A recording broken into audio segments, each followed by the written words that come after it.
Hey, welcome back to the CashPT Lunch Hour podcast. This is LeBauer, your host. And today, my special guest is Duvall from Core Exercise Solutions. She's in Boston, but she's not from there, so she didn't have a Boston accent. And I found or met Sarah via Instagram. I saw some of her stuff and asked her a few questions. And she's got an online business helping women through pelvic health, but it's almost mostly online. She said she had like 9 people helping her doing her online business. She's got a course. And I was like, wow, I got to get this person on the show to share what she's doing to be so successful. So Sarah, thank you so much for joining us today. Well, thanks for having me. I'm excited to be here and talk shop. I usually have to talk pelvic floor, so this is a nice change. Yeah, awesome. Well, we can talk a little pelvic floor if you want, Right. but mostly we'll talk about business and we'll talk about why and even why pelvic floor. So, real quick, give us a little bit of background. I always like to start with how'd you end up from high school to PT school? Like what was there a pivotal moment in there? You're like, I've got to be a physical therapist. Yeah, so I volunteered on the cancer ward at the hospital when I was 11, 12. And I figured out, I volunteered from, my whole time through high school in the summers. And I figured out that I did not do well with people dying and I needed people to get better. And so I volunteered at the rehab center that was there outpatient and had an amazing physical therapist as kind of like a mentor then. And I started volunteering when I was 14. And she was great. And that just turned me on to PT. So the work she was doing with stroke patients and wheelchair, like new spinal cord injury patients, and how she was just turning their life around was so inspiring. And then I was an athlete and I got hurt a lot. So that just seals the deal. Yeah. What was your sport? I pole vaulted in college. I was also a sponsored kiteboarder for a little while. I rock climb now. I've done a little bit of everything. Mm-hmm. So I just love athletics in general. That's awesome. Kiteboard. I remember I was on a bike trip. I used to race bicycles, and this guy, Grover Bell, he was like an old flat track racer, like in the 70s, but he somehow got in our van and was talking about all the brand new, and this was in 1999, all the brand new kiteboarding stuff that they were doing on the coast of Marin. So I don't know when that started, but he was one of these first guys that would get out there and get on these big kites. I don't know. I just thought I'd share that. Well, I've also run a marathon and done some triathlon stuff. And if you're going to make me do something for 4 hours, I would much prefer to be on the ocean kiteboarding for 4 hours. So it's a lot of fun. That's awesome. So where'd you grow up to get into that? Or where were you? South Carolina. Yeah, South Carolina. Yeah, Charleston on the coast. Charleston. Yeah, Charleston's got the best food in South Carolina. Right? Oh, so good. And I went to PT school there. And then once you have a taste of the city, you just don't really want to leave. So no, that's awesome. Well, you don't sound like you're from Charleston. You sound or Boston. It's what happens when you keep moving. So Southern accents are not exactly the most becoming thing in the North. So yeah. People are like, where are you from? The Midwest? I'm like, no, that's just me trying to hide my Southern accent. Right. Well, I'm from North Carolina, and people always ask me, well, where's your accent? And I was like, I was like it. Well, I lived in California.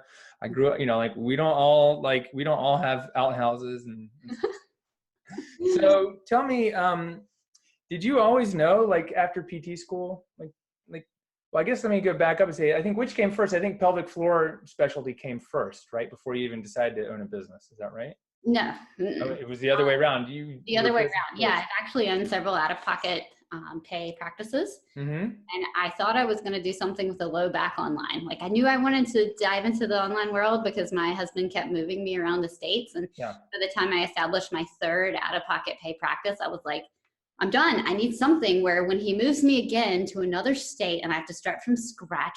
At one point I had 3 state PT licenses. I was like, I don't need all of these. Yeah.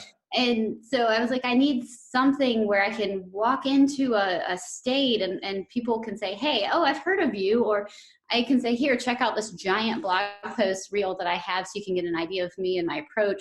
So then it didn't feel like I was starting from scratch every time I had to start over. So it was the second move didn't do it, but the third was like, all right, I can't do this again. Wow, that's awesome. And then so prior to that, you're probably like, I'm just going to be a physical therapist. And well, I really hate khaki pants. And I know that sounds like a weird statement, but pretty much every single orthopedic clinic that I had the option of working in, I would have had to wear khaki pants every day. Khaki pants, polo, and running shoes? I hate slacks, yes. So it's like, I am done. I'm done with this world, and I'm done with the insurance model, and I want to do my own thing and focus on patients how I want to focus on them. So I started running space from the medical university there. And that's how I started my business down there, and started seeing, patients for an hour. It was great. And, taking a little bit of notes, but not having to submit things for insurance. So that was just a real relief on time management. So. What year was this? Like, how long ago was this? 2005. 2005. Awesome. And like, did you get a lot of resistance? Like, did people say it was 50-50 back then, because there was really nobody was doing out-of-pocket pay in South Carolina. So I think I was one of the first that I had talked to. And some of my professors were, that I'd reached back out to. They were really supportive of me, and they're like, I'm going to send you people. And they did. They sent patients. It was great. And then I had some of the people in practices around in the town that were like, no, you can't do that. That's outside the box. Right. And now it's normal. Now I'm like, oh, cash free practice. Like, it's just completely normal. But back then it was not normal. Yeah. Yeah. Well, how'd you get the idea to do that? Like what was happening at the time? And you're like, something needs to change. I need to do this new thing. Well, there was another PT that I was working with that was also wanting to work in that model and working there. And then I was a personal trainer all the way through physical therapy school.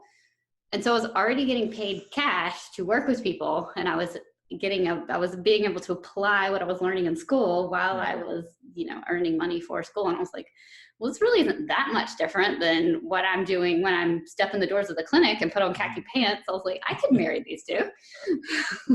I deserve at least $10 more an hour for the khaki pants. Exactly, right? So it was just, it was after, I think being a personal trainer for so long opened that window, because I was already like, well, I mean, I know how to charge people for my time. That's, I think if you're not already in that world, then it can seem really overwhelming to think, oh, people won't pay. Right. They won't pay if you're not using their insurance. I was like, oh no, I mean, they're paying me already. There's nothing where when I graduate or I, get a little experience and then want to work in this cash pay environment, like why would they suddenly stop paying me? Right.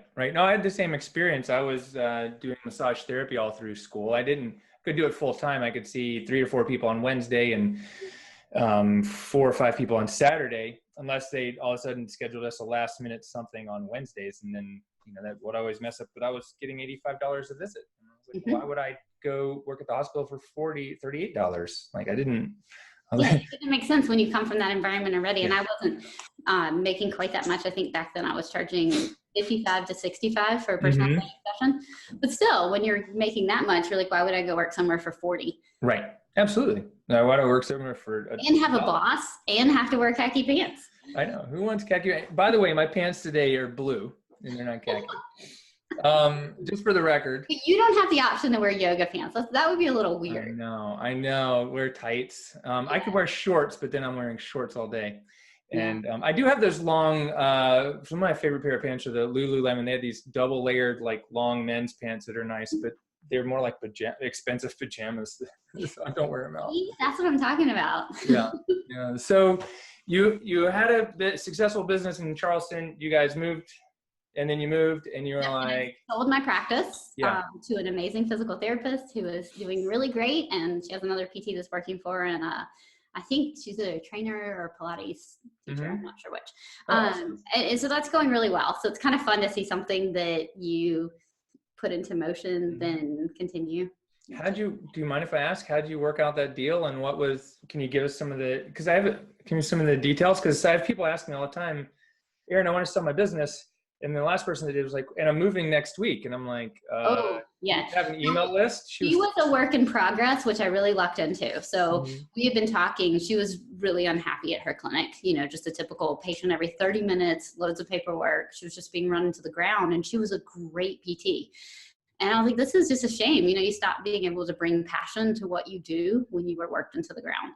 And so I started a relationship with her, because we met at the cable park wakeboarding. Because where else would you meet somebody that you would want to work with? Right. And so we started talking about bringing her on board. Like, how would that look? Because she's like, I really need a full-time income. So it was one of those things that was going to be a little tricky. So like, okay, how could I bring her in and build up her caseload without taking a huge cut myself? to be able to do that. And then my husband lost his job and his lab closed. And I was like, well, this just might work out. So we had been talking about it for about 8 months and kind of putting a plan in place. And I was like, so Jill, do you want to just buy it from me? And she was like, well, let me think about it. And then she was like, yes. And so I basically wrote out, asset list, client asset list, put a number on that. I own the building as well, but she rented space from me. Okay. And so she bought the practice from me and then continued to be a renter of this. Okay, cool. And did you guys, did you do like a one lump sum or do like overtime type of thing? It was, I had her get a loan because I didn't want our friendship to come in the way of anything. So she got a loan, she paid me one lump sum, and then she paid the bank back. Okay, smart. Out of our friendship realm, and we could, chit chat and not have a hand in it. Yeah, perfect. That's great. That's really that's a great idea. I love that. So are you still owner of the building? Did you sell it to her? Well, she's actually buying it from me next month. So we're closing on the loan because I'm hitting 7 years of, the loan is, going over. And I don't like being a landlord in a place that gets hit by hurricanes when I am so far away.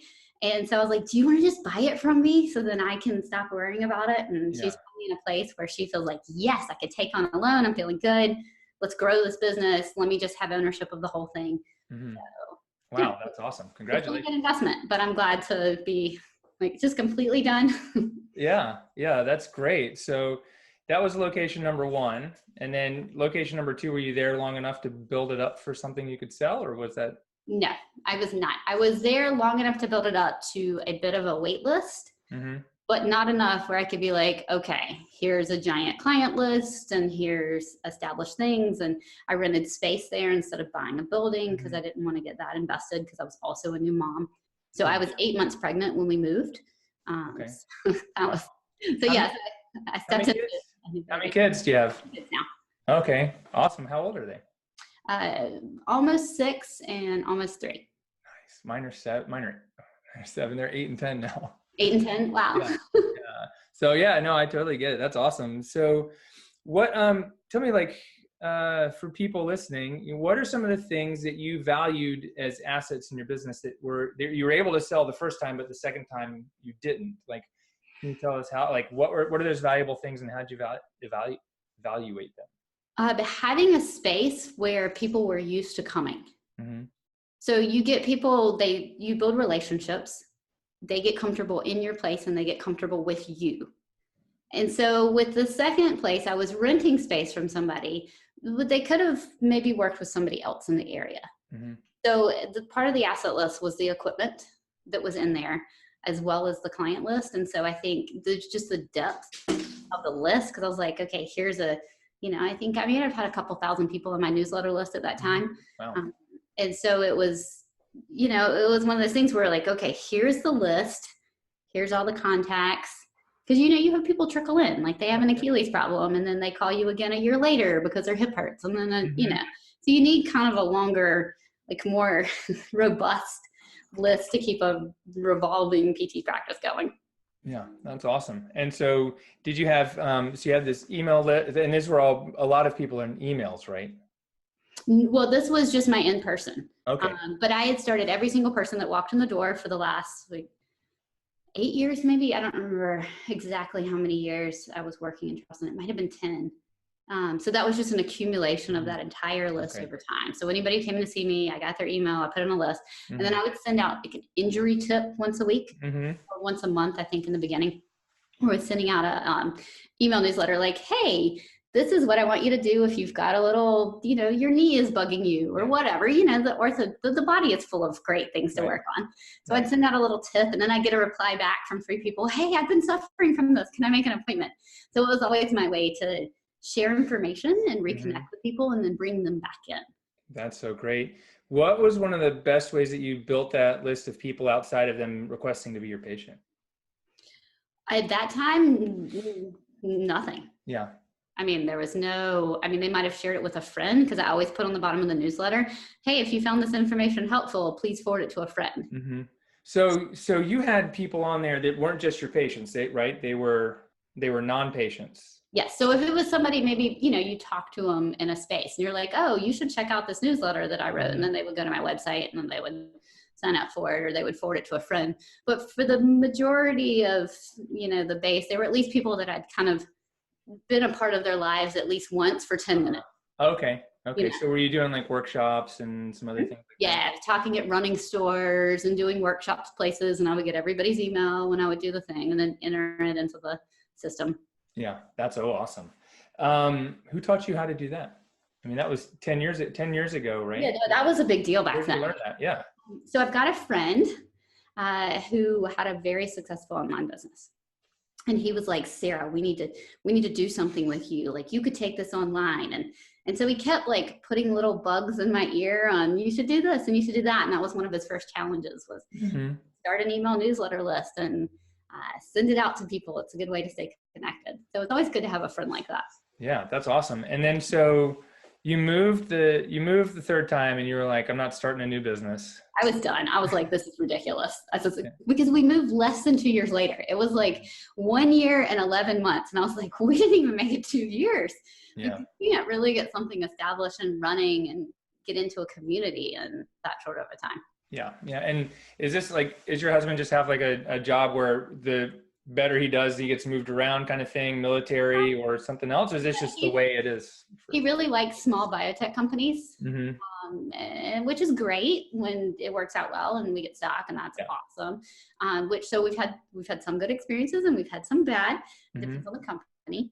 I mean, he enjoys risk and he enjoys working for those companies that haven't gone public yet. And I mean, I'm into extreme sports and enjoy risk and wanted to go out of pocket. So I'm like, you know what? Whatever makes you happy. We'll just be a risk-taking family. Awesome. So you must not get a lot of pushback for him from some of your risky ideas, like going out of network, starting online business, stuff like that. Oh, no. I could not ask for somebody more supportive. He's like, you should put more money at this. You should spend more money. And I'm like, I don't know. And he's like, no, do it. So I don't know of another spouse that's like, you should spend more, double your advertising budget. Right. That's awesome. It's really awesome. It sounds like he gets it, and yet he's still like in a different lane doing his biotech thing, and you got the PT thing. But it's, I think a lot of people have difficulty explaining the entrepreneurship bug or risk taking is to a spouse who's risk averse. Yes. Yes, you're probably right. I've never even thought about that. I mean, I've never even dreamed of a world where risk is just part of our daily lives. I mean, we go climbing every weekend. Yeah. Yeah. Does doing risky things calm you down or like get you focused? Yeah. I love it.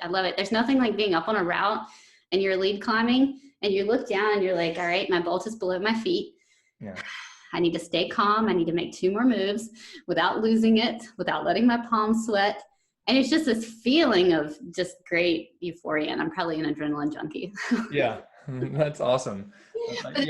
I used to race bikes. So we would go down these hills and you cannot look off the side, and we're going faster than cars down the hills.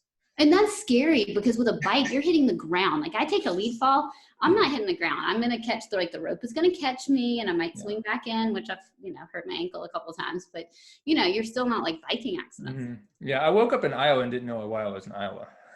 Yeah, that's bad.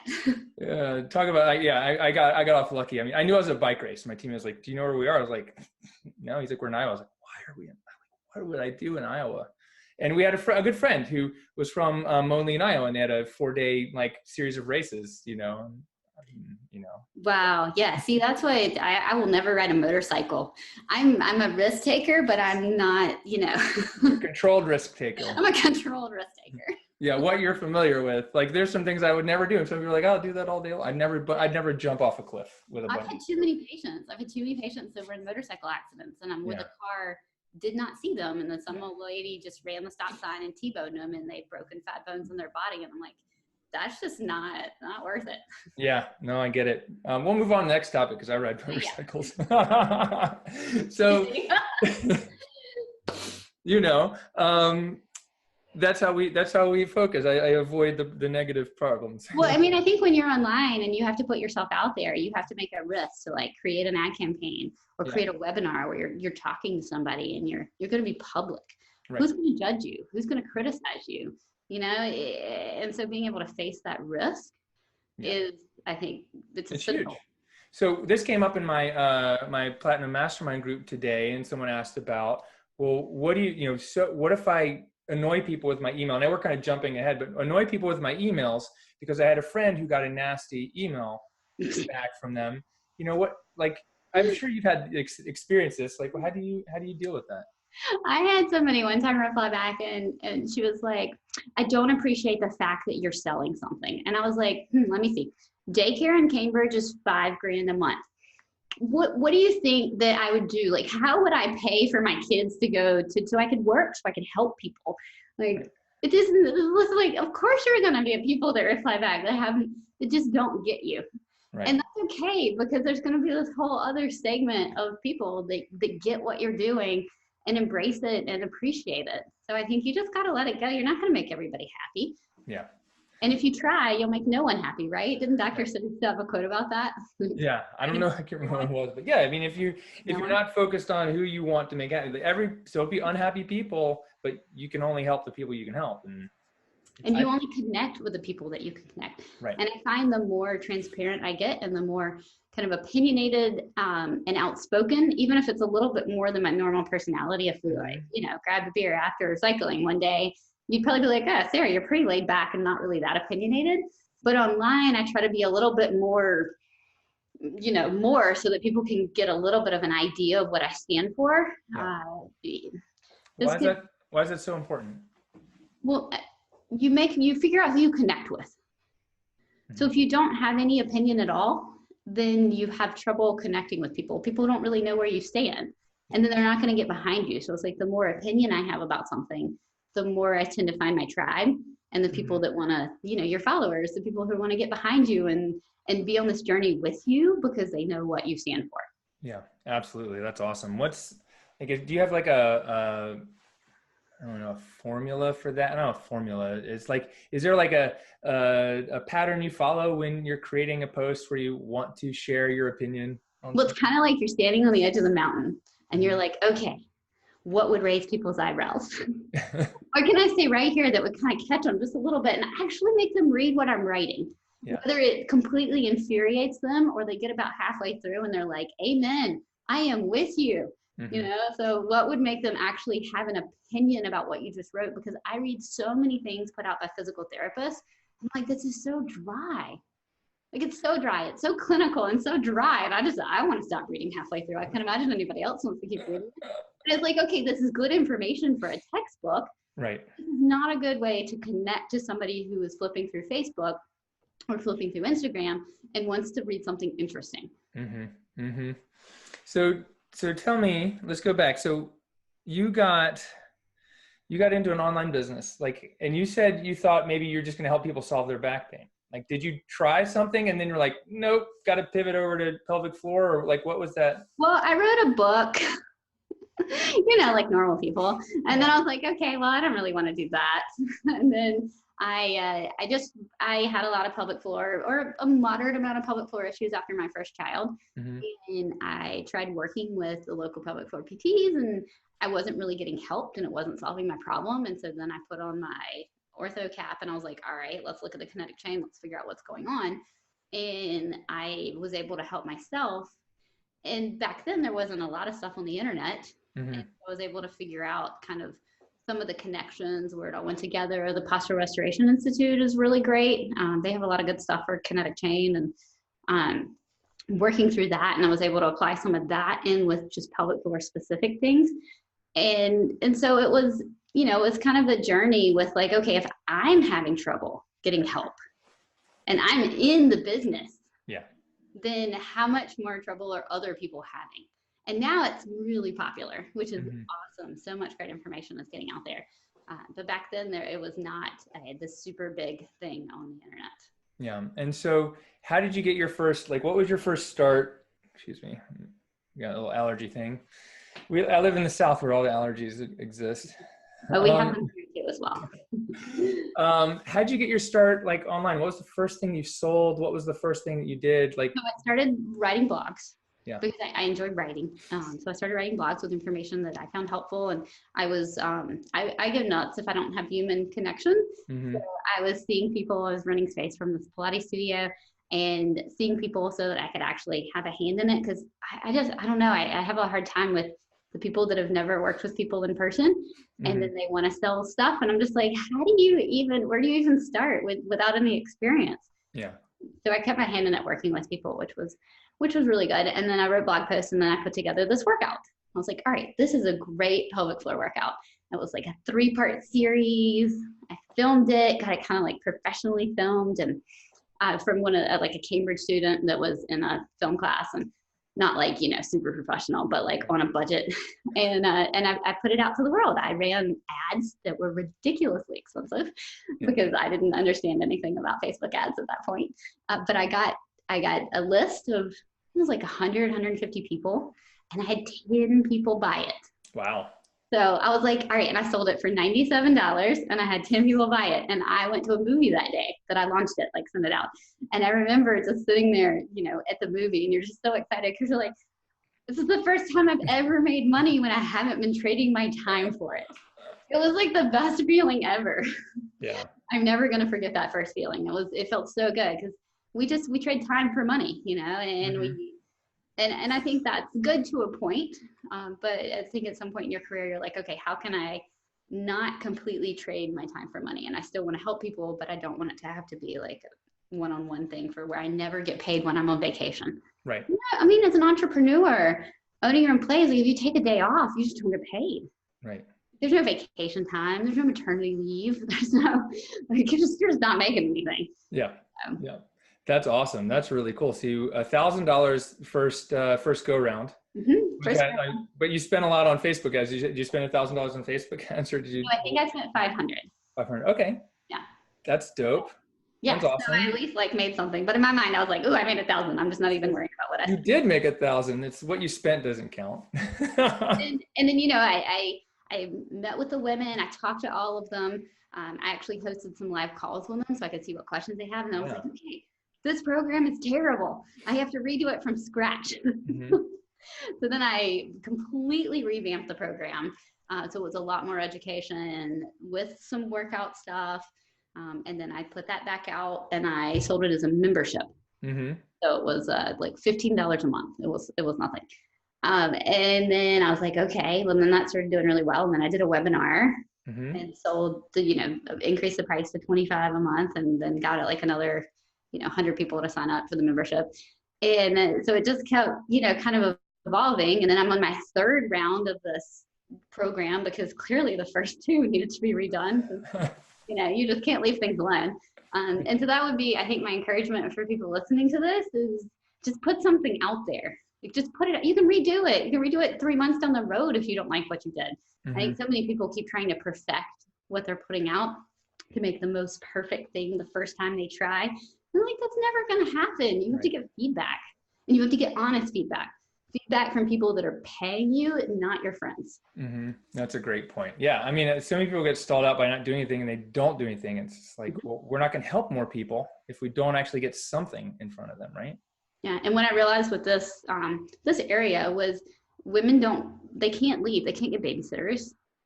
Mm-hmm. They can't, they've tried making appointments. It's so hard. So they might be able to make an appointment or 2 with a pelvic floor PT to get some direction, get some release work. But then they're like, it's often out of pocket now for pelvic floor PT, and that's really expensive. And then they have this baby. And so I feel like the online world, it works really well for that population. Yeah, that's really awesome. And that wasn't, and just to rehash, it's like, that wasn't what your intention was. It was what you were struggling with. And you put together, okay, if I'm having problems, other people must be having problems. Let me go find other people with these problems. Mm-hmm. And then you found them. It kind of, it solidified that you had a great idea. You made $1,000, and you just like, I got to make it better. And now it's what you've got this program and probably some others, right? Mm-hmm. Yeah. So I've got a membership program. And then I have got a continuing education course. Mm-hmm. Because when I dive into something, I really like to dive into it. So I'm like, okay, well, I did all this research. I've read all these studies. I've looked at this from every which way and, you know, all angles and learned some really cool stuff. I shouldn't keep all this to myself. I mean, that was just a lot of work. And so I've kind of packaged it together in this monster course where it's quite giant, but it goes through everything with the pelvic floor and diastasis and how it's all connected. And that's for other physical therapists. That's for physical therapists. It's certified through the state of Texas. One of those, you know, Keith Ed states where a lot of people can get credit for it. And it's also for personal trainers. And I've had a high number of chiropractors take it, actually. Wow, that's awesome. And so you've got patient-centered courses, physical therapist-centered courses. I have 2 branches, and they're actually in separate accounts. So they're completely separate in my business. Wow, that's awesome. Different websites, different? No, not different websites, but different Kajabi accounts. Okay, cool. Is there anything else you're doing to keep those separate besides like Kajabi? Are you doing different bank accounts, different people? Different bank accounts, well, not the end, but like different, you know, Stripe accounts and stuff. But, and I have different people helping in the course. So I've got a group it's like a graduate group for the PCS course, a continuing education course. And I have got the most incredible team in there to be able to help answer questions. I've got 3 physical therapists, 2 pelvic floor PTs, a neuro expert that does like Z health and NKT stuff. And so I love bringing knowledge to people. And I don't have to have all the answers. That's what's so cool. I love being able to bring knowledge to people and bring people together and help troubleshoot problems and help troubleshoot clients and patients with other people. And, you know, you just never know. Like you throw out an idea or a question to somebody and it might make something click, which then might change that person's life. Right. That's awesome. So you've got, you said, I think you had said in the message, you have like 9 people helping you run your business? Like, yeah, and when I think about how that team is going, I think it's more like 10 now. But yes. Yeah. So some physical therapists, some non healthcare professionals doing back end stuff, right? One of the first people I hired was somebody to read my email for me. Awesome. I think you actually dealt with Keely listening on my podcast. Yeah. I was like, I really hate email with every fiber of my being. So that was my first step, was like, okay, I gotta get it. So, because I found myself spending like an hour to 2 hours a day. Right. Because everybody would, you know, send an email, hey, you know, can you help me, or will it work for this, or I need to put my membership on pause, or whatever. I just, So how do you separate that? Like, is there like a notification when you actually have to read it versus like another physical therapist could answer it for you, that kind of thing? Yeah. So she'll tag me in it. You know how you do the little labels in Gmail where you make these colors? She'll just tag me in it. And then if it's something major, she'll call me. Okay. Like, what do you think about this? I need answers now. That's awesome. And are you the only one creating content, or the other physical therapists kind of supporting you with getting people through programs, or are they also creating content? Making lots of content, but now I'm also getting them to make content, so which is really great for bringing different opinions. So we do like a tip of the week every week, and we all kind of rotate through. I'm getting Anna to do a running program for me because that's kind of where her passion is. And so creating content now, which is amazing, because I just think there's no one right answer. That's awesome. So with all these people involved in programs, like, what are some of the other tips and strategies you're using to make your time efficient and really stick to what you do best? Don't check email first thing in the morning. Don't get on Facebook first thing in the morning. Don't look at Instagram first thing in the morning. That would be my probably number one when I'm in the most productive phases. And I don't think you can be productive all the time. Nobody can. But when I'm in the most productive phases, I take those 2 to 3 hours in the morning and just focus on whatever I need to get done. And I'll have 1 main task or 2 main tasks. Like, okay, here's my, like, what I need to get done over this week or over the next few weeks, and I'm going to knock it out. And so I focus on that, and then I will see patients in the afternoon. And I'll do scheduled podcasts in the afternoon and stuff like that, where I'm good, but I'm not, you know, I don't know how much energy I would have to like really bring it to make something, you know, really intense, but I can chat with you and I can help people solve problems. So. Yeah, that's awesome. Yeah, I know, like some days in the afternoon, I'm a little fried, you know, and I can do some other things, but I don't have the most clarity and creativity after I've been staring at a screen or solving problems for 4 or 5 hours. So when I want to show up to film something, I want to show up with my best self, because that's going to live on forever. So I want to be able to bring a lot of energy and be with it with quick connections and things like that. So I don't have to redo the filming a whole lot as well. So I can do that in the morning, writing blog posts. It's hard to write something good when you're a little tired. Right. So what's your best, right now, what's the best kind of strategy you're using to reach other patients, and, you know, like for the marketing? And and it's probably the same, it might be the same thing for reaching other physical therapists, et cetera, but what's your best like strategy for getting people into your online world, you know? And if it's different for one than the other, I'd love to know that too. It's not, and it's exactly the same as it was in person, which is word of mouth. Yeah. So you do a really great job, and then people tell people. I'm almost hitting 1,000 students in my online certification course. I'm so close. It's so exciting. And I really have done very little marketing for it. But people take it and they're like, Sarah, this is the most robust online class I've ever taken. And that was my intention, because I'm a mom. It's really hard for me to leave for weekend classes. I got to be real picky, because I mean, you know, I don't want to be keeping the kids all weekend by myself without my husband. So I don't do this thing to him. And so I'm really picky about my teaching, where I leave to teach. And I'm picky about my online my in-person that I go for courses. And so I wanted to create something where people could be like, okay, I can chip away at this, and I can watch 10 minutes a day, or I can watch 20 minutes a day, and I can get some high quality material that's not necessarily filmed while teaching. So it's got a lot of PowerPoint presentations and then broken down into exercises. So that was, I just wanted to do something where I could meet people. You know, you want to bring what would be helpful to you. Right. You think about what would you want. I'm like, well, I want a really killer course that I can kind of watch along over several weeks, and I can keep it forever. So that's another thing. Like, it's not like a course where you only have access while you're paying for it. It's a course where you buy it and then it's yours, and I've updated it multiple times, because I just feel like if I'm loyal to the people that paid for the course, then they're going to tell their friends. Right. And they have. Yeah. And so that's the cool part, is it's the same, you know, you do a good job in person, and you grow and you expand, and people tell their friends, and you do a good job online, and yeah, same thing. Yeah, that's awesome. Are you asking people to tell their friends, or it's just happening for you? I mean, I'm asking.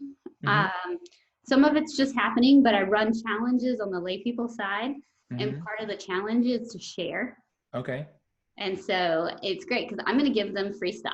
Like, they get an Amazon gift card to buy workout equipment, and they get free memberships. And so I'm going to give them free stuff. And so, like, well, you can help share the business. So that works out really well. So that's done a lot to spread the layperson side. It's like a grassroots effort, because they're in there and they like it. And I'm just kind of prompting them to share it. Yeah, that's awesome. I think a lot of people, I wanted to like dig that out a little bit, tease that out, because a lot of people think, oh, word of mouth just happens naturally. Well, it might, but if you cultivate it some, it grows even faster. It's like putting Miracle-Gro on your patient list, right? Yeah, and you have to ask people, because I mean, what is it? People are 5 times more likely to give a negative, like a verbal negative review of you than they are positive. Yeah. So if somebody has a bad experience, they're going to tell everybody, but if they have a good one, they might or might not tell somebody.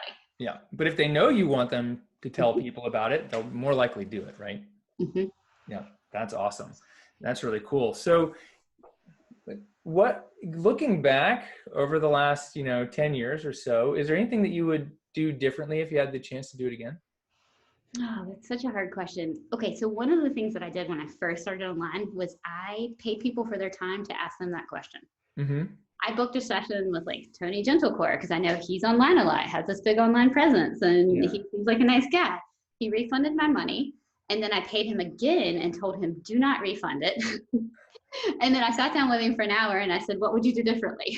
Give me some advice. So I think that's a great question. I also did the same thing with Dean Somerset and a few other people. So I was like, okay, who can I get access to pay them for their time and ask them for advice? And so that's one thing I would definitely do again. I know you asked me what I would do differently, but I would definitely do. So that's something I highly recommend to people.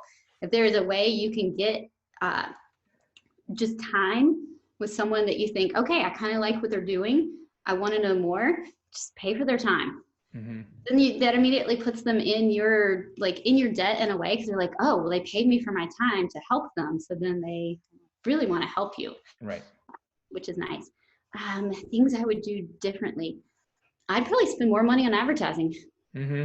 I'd probably just go for it a little more. I think that's the risk averse. Like, it's risky to spend money, right? And so you gotta like take that leap of faith. Yeah. But I mean, you learn from the bad stuff, you know. So you never really consider it bad stuff. Like what was the number one thing that you were like, oh, this happened? What is the biggest lesson that you've learned where you're like, oh yeah, I'm not gonna do that. Not getting conversations with haters on the internet. Mm-hmm. Just walk away. Just walk away. Just leave it blank. You don't need to reply.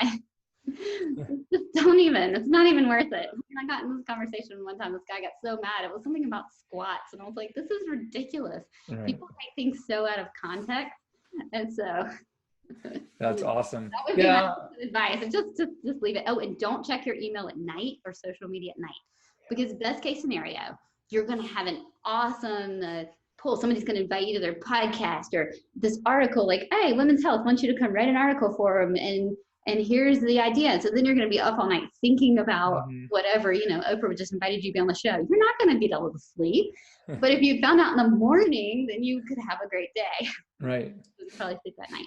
Worst case scenario at night, you get a hater, right? Yeah, exactly. So like, there's no good that comes from checking anything after 5 p.m. You just leave it alone, have some self-control, push it away. It's just not worth it, because either way, like good or bad, you're still going to not get sleep. And if you need to be productive to, you know, work on that article that Oprah wants you to write, you need to be rested. Mm-hmm. That's awesome. Has Oprah called yet? Has Oprah come knocking yet for you? But that's my dream. That's my dream. That's what I'm waiting on. Yeah. So what's next for you? You know, like what are the big goals? What do you see yourself doing in, you know, in 5 years, 10 years? Well, so I was actually just thinking about this week, because things have gotten to a place where, all right, I'm feeling good. I'm a little bit in maintenance mode. So I've been taking a month this summer to figure out exactly how much time it takes to run the business where, you know, your pants aren't on fire. Which I think is good to have plateaus where you get to places and then you just truly see how much of your time it takes to then be able to determine what to take on next. So I don't know. I love the idea of doing a little bit more in-person teaching to go in depth. I get so excited about explaining the pelvic floor to people and like all the little nuances of exercise when people have different things wrong with their pelvic floor. And I'm not going to, you know, bore you with any of that. But it's really exciting. And I love teaching. I love helping people understand. And I love seeing that aha moment when somebody gets a concept. And it's a good thing. So I would love to maybe do a little bit more in-depth teaching. Maybe write a book on the pelvic floor eventually that's entertaining for people to read. It would be kind of fun. Yeah. So we'll see. I'm doing a little maintenance mode to see how much time I truly have to put toward projects. Cool. Are these like books and classes for therapists or for, you know, lay people like patients? I would love to do a course for therapists, because I'm real tired of getting patients with, you know, pelvic floor tightness that are told to do X, Y, and Z, and the breathing's all wrong. And so it's you know, there's a lot more in-depth stuff that I'd love to do there with helping marry the kind of the exercise, the picky exercise world with the pelvic floor PT world, because I think that's just a really cool area. Yeah. Is that because if you help other therapists, then you're really helping more patients, and then you can kind of separate?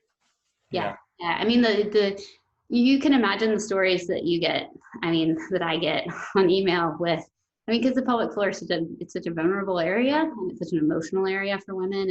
And if I could never get another email that said, I wish I would have known, or I can't believe that this was the path that I was on for the last years and my life is ruined. It's like, this could have been preventable. Right.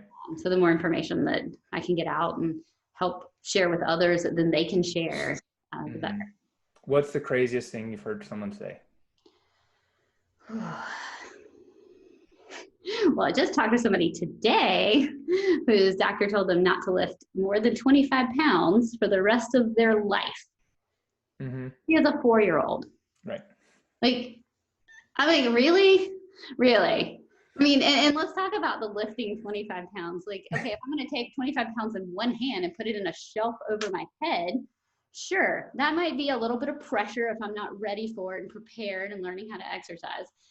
But like being told you can't pick up your child, like that breaks my heart.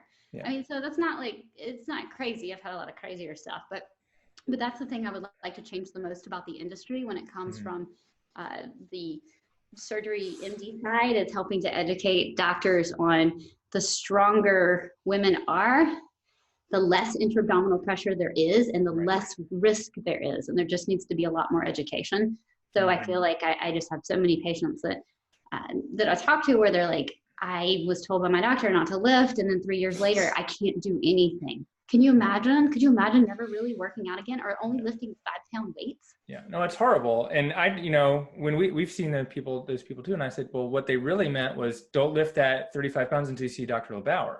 And then I laugh, and they go, right. But I don't know how to make. I honestly don't know how to make that stop.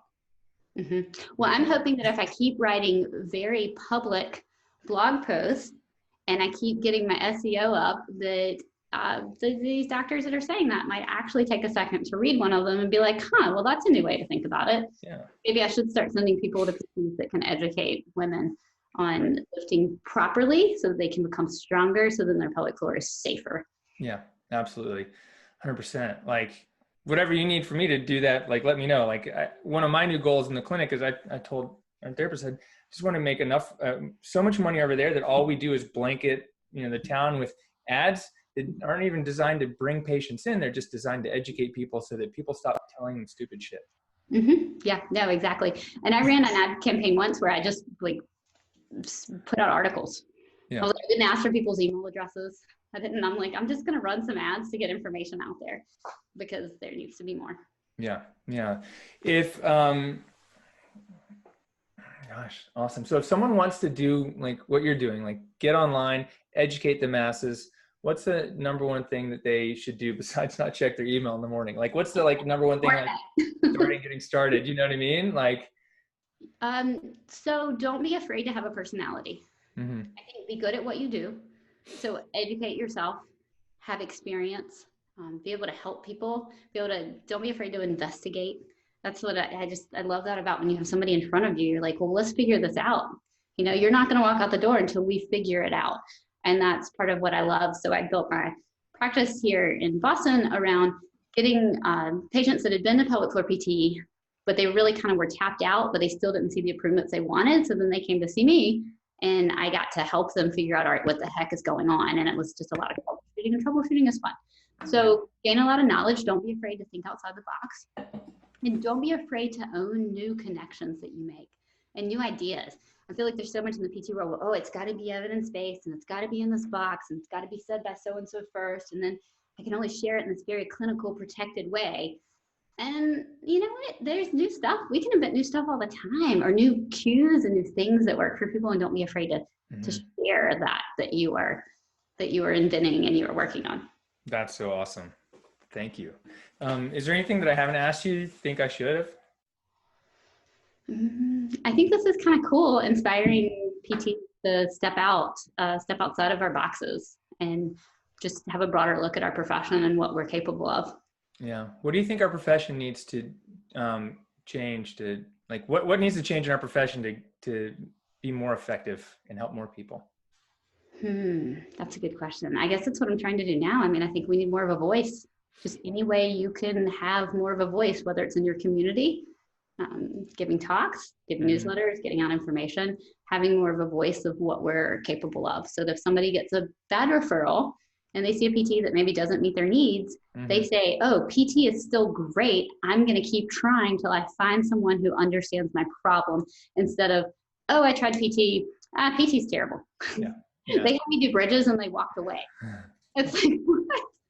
Right. So, right. Yeah. That's like saying I ate at the restaurant and I never eat at a restaurant again because I had a bad meal. Yeah, because I had one bad meal at a bad restaurant. Yeah, but I feel like that's the belief system that people get. Is they're like, oh, I tried PT and the PT never looked at me. They never really explained anything outside the, the assessment.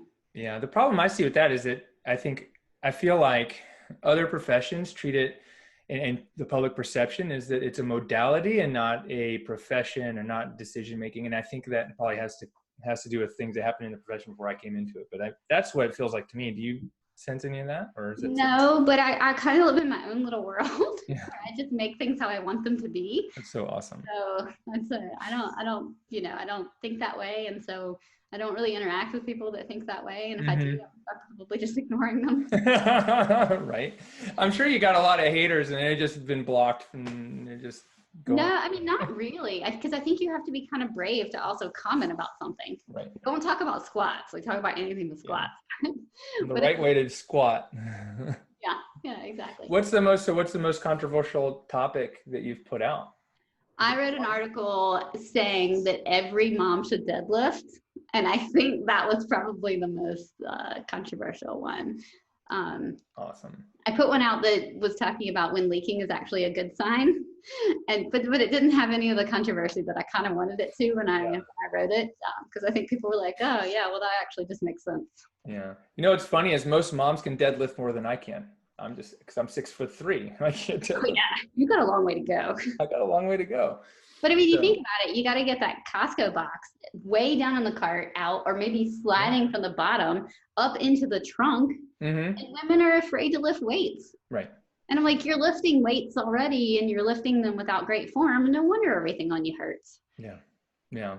That's so awesome. That's another soapbox. Yeah, no, I get it. No, I love it though. I love finding out what gets people fired up. I just think people should be strong, and I think people should not be afraid of being strong. Yeah. It just saves so much heartache in lots of areas of the human body. Why do you think people struggle with that? Oh, maybe lack of education of the benefit of it. Maybe they think it's important, but they don't know how important it is for aging and for feeling great. Women don't want to be bulky. There is that myth of, you're right, magazine. Who's on the magazine cover? Yeah. Not the woman that's deadlifting 300 pounds. You know, it's not that I can deadlift 300 pounds, but it's not that woman. You know, it's the one that looks like she's sick, skinny, and never lifted a weight in her life. And so it's a really hard, I think, the media perception of what women should look like. And so they're afraid to work out. I've had so many women ask me, oh, will this make me bulky? How can I work out to not be bulky? And it's like, really? Let's just focus on being strong. Right. Right. Yeah. What do you say when someone says that? I mean, like, how do you, like, here, I try not to laugh. Yeah. Tell me as a man, how best should I respond to that? Like, I know what I do, but I think that's a problem that we have. There's this disconnect, like, well, how do I respond to that? It's like, oh, you're a guy, you don't have to worry about it. Like, how should I, if you were my patient and you said, Aaron, Dr. LeBauer, I don't want to get bulky, tell me, and I know this goes into more clinical approach, but just tell me, like, what could I say to you that would make you buy into my program so I could, like, help you out? Well, I've really got a leg up on you because I'm pretty small. I'm one of those like endomorphs where it's really hard for me to put on muscle. And so I usually just say, well, this is my lifting protocol and I take creatine and I do protein supplements and this is how big I am. Yeah. And so they're like, oh, I was like, do you realize how hard it is to actually get bulky? It's so hard. So usually I go into a little bit of the education on hypertrophy and literally how much it takes to bulk up. And then I talk about the difference with whatever their area of concern is. So like usually it's their quads. And I'm like, well, you have no glutes. So your quads are acting as your hip muscles. So we need to work on just rebalancing your body. And then it's like this light bulb of like, oh, we can attack this intellectually. Right. And that's what's causing my knee pain. And oh, okay, now we can go down this whole rabbit hole of, all right, now I have a vested interest in changing my body instead of worrying about becoming bulky. So then it becomes a new goal. That's so awesome. That's great. I love it. Yeah, I can't put on muscle if I try. I know, me neither. It's like, it's so hard. You know, I get stronger, but I'm just like, I mean, so I just know that. I mean, I'm good on riding a bike for 5 hours. But we're good at like secret ninja strength, you know, like I walk on the street, nobody knows I'm strong and then I can like do 10 pull-ups, you know, and nobody knows. It's like hidden strength. That's right. That's right. What are your other ninja superpowers? Having patience when my kids are losing it. Not always, but I try to stay calm. Not that that's related to the PT world, but I feel like so many of us have kids and it's so hard when you work all day and then you have kids and you're like, okay, I just gave all of this and I'm exhausted. And then how do I set aside more emotional time for my family? And that's how I know when I need to back off. because like I said, I needed a little bit of maintenance to figure out, okay, where am I with my emotional energy level and what I can give and still have something left for my family, which is incredibly important to me. Yeah. Yeah. How do you balance? Like, what are some of the strategies? Oh, when I just start losing it, then I know I need to cut things out now, a little more me time. I'm like, okay, whoa. When I'm like, okay, it needs to be bedtime right now, and it's 4:30 in the afternoon, I'm like, okay, yep, I know I probably need to few things out and have a little bit more space in my schedule, which it's hard not to feel guilty, you know? Yeah. Like, okay, if I take an hour or two and I read a book, or I like go into a yoga class with a friend yesterday and it was fun and something I don't normally do, and we had lunch out and I felt great last night and I had emotional space. So I think it's hard as entrepreneurs to not feel like you should be working all the time. Right. Here's another one. What would you, if there's a woman who is thinking about, I'm trying to get started my business, get my business off the ground, but I want to get pregnant in the next year. What's your best advice? Like, work as much as you can right now. Yeah. Because it only gets harder. So like, just do it. Just do it right now. Just dive in. Don't wait one more day. Because it's hard, but if you want something, you do it. Yeah. So awesome. Sarah, we're about out of time, but this is awesome. I could keep throwing questions at you and chatting all day. But if someone wants to get in touch with you, how do they find you? And I know you have a course for other physical therapists. So can you tell us about where they can find that? So coreexercisesolutions.com and you can send me an email. Keely will get back to you. No, I'm just kidding. I'm kind of kidding. But yeah, so I've got my website there. I've got a ton of articles. I've got a lot of freebies. Of course, you can get to me. You can get to know my opinion. You can decide whether or not you resonate with it. You might hate me. That's fine. So I'd say probably checking out my website and clicking on my articles tab. The best way to know me. Awesome. And you said, and you sent me some information. You've got a mini course and gave me a discount link to give out to people, like a CashPT discount link. What's that course about and where do they find it? So which course, did I send you the, PCS mini course? Yes. Postpartum Corrective Exercise Specialist course? Yeah, so that's a continuing education course, and it's a course going through breathing, posture, posture issues with breastfeeding, how to even tell women how to hold their babies a little better when they breastfeed to not have tightness. If we can prevent things, all the better. Then it goes into pelvic floor and diastasis and a little bit of side joint stuff.